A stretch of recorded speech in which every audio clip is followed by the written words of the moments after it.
Bismillahirrahmanirrahim. Assalamualaikum warahmatullahi wabarakatuh. Gimana kabar anak-anakku sekalian di kelas 9? Untuk pertemuan kali ini, sebelum kita memulai pelajaran, ada baiknya kita berdoa. Dimulai dengan bacaan Bismillah. Bismillahirrahmanirrahim. Rabbi zidni ilma warzuqni fahma waj'alani minas solihin. Nah, di pertemuan kali ini di semester 2, di bab pertama kita mempelajari tentang beriman kepada qada dan qadar berbuah ketenangan hati. Nah, sebelum kita masuk ke materi, yang pertama yang harus kita lihat di sini adalah tujuan pembelajaran yang harus kita capai. Yang pertama, mendefinisikan tentang iman kepada qada dan qadar.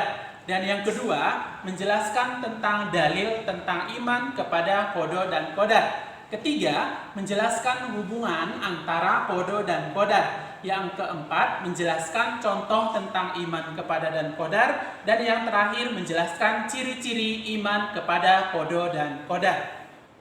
Nah, untuk karakter yang kita harus capai di sini adalah yang pertama, religius, yang kedua, bekerja keras, dan yang ketiga, pantang menyerah.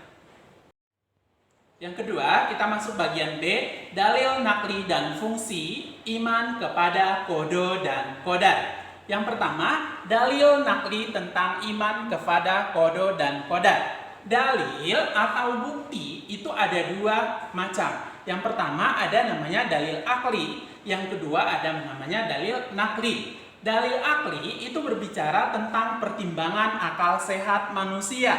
Contohnya di sini sudah ada, alam ini tidak akan mungkin terjadi kecuali ada yang menciptakan, yaitu Allah Subhanahu wa Ta'ala. Nah, berkenaan dengan materi tentang iman, qada dan qadar, di sini Allah Subhanahu wa Ta'ala menjelaskan dalam surat An-Nisa ayat 78. Bismillahirrahmanirrahim. Aynama takunu yudrikkumul maut walau kuntum fi burujin musayyadah. Wa in tusibuhum hasanatun yaqulu hadhihi min 'indillah. Wa in tusibuhum sayyi'atun yaqulu hadhihi min 'indik. Qul kullun min 'indillah. Fama li haula'il qaumi la yakaduna yafqahuna haditha. Oke, di bagian yang kedua ada namanya fungsi iman kepada qada dan qadar. Nah, berbicara tentang fungsi iman kepada qada dan qadar, di sini sudah ada 5. Yang pertama, dapat meningkatkan keimanan dan ketakwaan kepada Allah Subhanahu wa Ta'ala. Yang kedua, mendorong manusia senantiasa berusaha dan berikhtiar maksimal. Yang ketiga, selalu berprasangka atau berhusnuzon kepada Allah Subhanahu wa Ta'ala atas musibah yang menimpa dirinya. Dan yang keempat, terhindar dari sifat takabur, sombong, dan membanggakan diri. Dan yang terakhir, tidak mudah putus asa dan selalu bersabar dalam menghadapi kesulitan ataupun musibah. Nah, masuk kita bagian ciri-ciri beriman kepada qada dan qadar. Yang pertama, selalu menyadari dan menerima kenyataan yang ditetapkan oleh Allah Subhanahu wa Ta'ala. Yang kedua, senantiasa bersikap sabar. Yang ketiga, rajin dalam berusaha dan tidak mudah menyerah. Yang keempat, selalu bersikap optimis, tidak pesimis. Dan yang terakhir, yang kelima, senantiasa menerapkan sikap tawakal dan pasrah kepada keputusan Allah Subhanahu wa Ta'ala. Oke, di bagian A di sini ada pengertian iman kepada qada dan qadar. Sebelumnya kita harus mengetahui apa itu qada dan apa itu qadar dan apa itu takdir. Nah, yang pertama, menurut bahasa, qada adalah berarti hukum atau ketetapan. Sedangkan menurut istilah, qada itu adalah merupakan ketentuan atau ketetapan dari Allah Subhanahu wa Ta'ala dalam mengatur seluruh ciptaannya yang telah ditetapkan sejak zaman azali.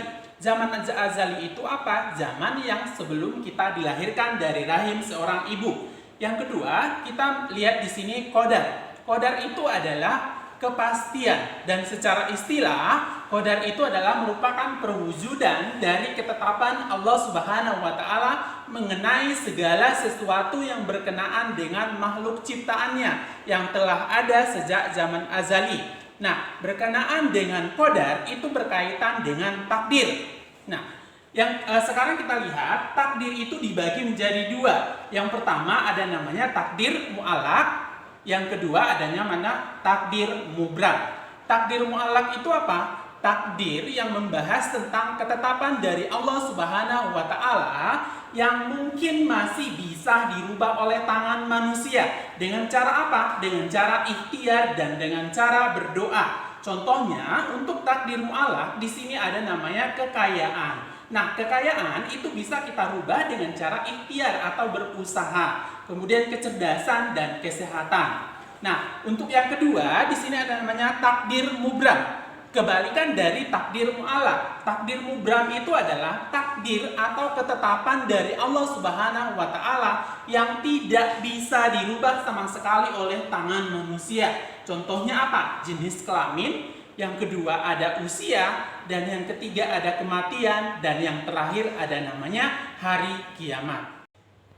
Yang kedua, kita masuk bagian B, dalil nakli dan fungsi iman kepada qada dan qadar. Yang pertama, dalil nakli tentang iman kepada qada dan qadar. Dalil atau bukti itu ada dua macam. Yang pertama ada namanya dalil akli, yang kedua ada namanya dalil nakli. Dalil akli itu berbicara tentang pertimbangan akal sehat manusia. Contohnya di sini sudah ada, alam ini tidak akan mungkin terjadi kecuali ada yang menciptakan, yaitu Allah Subhanahu wa taala. Nah, berkenaan dengan materi tentang iman, qada dan qadar, di sini Allah Subhanahu menjelaskan dalam surat An-Nisa ayat 78. Bismillahirrahmanirrahim. Aynama takunu yudrikkumul maut walau kuntum fi burujim musayyadah. Wa in tusibuhum hasanatun yaqulu hadhihi min 'indillah. Wa in tusibuhum sayyi'atun yaqulu hadhihi min 'indik. Qul kullun min 'indillah. Fama li haula'il qaumi la yakaduna yafqahuna haditha. Oke, di bagian yang kedua ada namanya fungsi iman kepada qada dan qadar. Nah, berbicara tentang fungsi iman kepada qada dan qadar, di sini sudah ada 5. Yang pertama, dapat meningkatkan keimanan dan ketakwaan kepada Allah Subhanahu wa taala. Yang kedua, mendorong manusia senantiasa berusaha dan berikhtiar maksimal. Yang ketiga, selalu berprasangka atau berhusnuzon kepada Allah Subhanahu wa taala atas musibah yang menimpa dirinya. Dan yang keempat, terhindar dari sifat takabur, sombong, dan membanggakan diri. Dan yang terakhir, tidak mudah putus asa dan selalu bersabar dalam menghadapi kesulitan ataupun musibah. Nah, masuk kita bagian ciri-ciri beriman kepada qada dan qadar. Yang pertama, selalu menyadari dan menerima kenyataan yang ditetapkan oleh Allah Subhanahu wa taala. Yang kedua, senantiasa bersikap sabar. Yang ketiga, rajin dalam berusaha dan tidak mudah menyerah. Yang keempat, selalu bersikap optimis, tidak pesimis. Dan yang terakhir, yang kelima, senantiasa menerapkan sikap tawakal dan pasrah kepada keputusan Allah Subhanahu wa taala. Baik anak-anakku sekalian, dengan materi pembelajaran yang PI sudah ajarkan pada pertemuan kali ini, mudah-mudahan kita dapat mengaplikasikan dalam kehidupan sehari-hari dan semoga apa yang Pais ajarkan mendapatkan keberkahan di sisi Allah Subhanahu wa taala. Sebelumnya, mari kita akhiri pembelajaran pada pertemuan kali ini dengan mengucapkan hamdalah. Alhamdulillahirabbil alamin. Sekian, assalamualaikum warahmatullahi wabarakatuh.